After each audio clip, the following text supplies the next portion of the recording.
روایتوں میں ملتا ہے کہ حضرت امیر تابستان گرم دنوں والے دنوں میں مسجد کوفہ کی دیوار پہ ٹیک لگا کے بیٹھ جاتے تھے.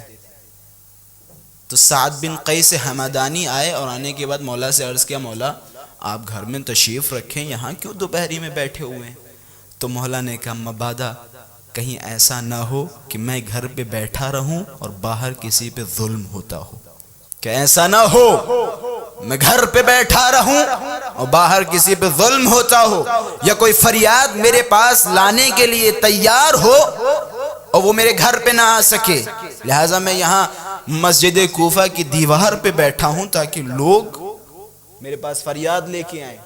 کہتے ہیں جیسے یہ سعد بن قیس حمدانی وہاں سے ہٹے تو ایک عورت آ گئی, ایک عورت آئی اور آنے کے بعد رونے لگی مولا کی خدمت میں. مولا نے فرمایا کیا ہوا؟ کہ میرے شوہر نے مجھے گھر سے نکال دیا اور مجھ سے کہا کہ تم گھر میں مت آنا, اگر واپس آئیں تو میں تمہیں ماروں گا, اور مارنے کی دھمکیاں دی. کہ تمہارا گھر کس طرف ہے؟ کہ ہمارا گھر اس طرف ہے, فلاں طرف ہے. مولا کے ساتھ وہ عورت اپنے گھر کی طرف گئی. مولا جیسے ہی گھر کے دروازے پہ پہنچے مولا نے دق الباب کیا. روایت کے جملے ہیں, اس میں آپ صبر علی بھی دیکھ سکتے ہیں. روایت کے جملے ہیں کہ جیسے اس جوان نے دروازہ کھولا, حضرت امیر نے سلام کیا, سلام کرنے کے بعد کہا خدا سے ڈرتے نہیں ہو؟ کہ کیوں؟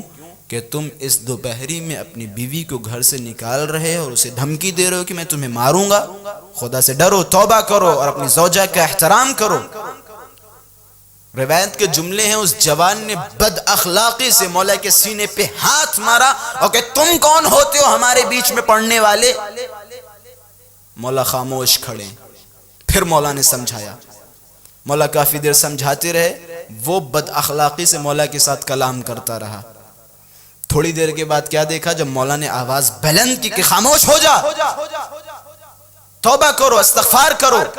روایت کے جملے ہیں اطراف میں جو لوگ رہتے تھے وہ آ گئے, اور آنے کے بعد سارے کے سارے مولا کو سلام کرنے لگے, السلام علیک یا امیر المؤمنین یا خلیفۃ اللہ.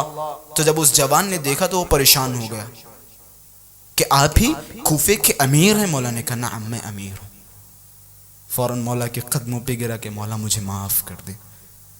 مولا نے کہا میں نے تجھے معاف کیا, میرے خدا نے بھی معاف کیا. یہ عدالت علوی ہے.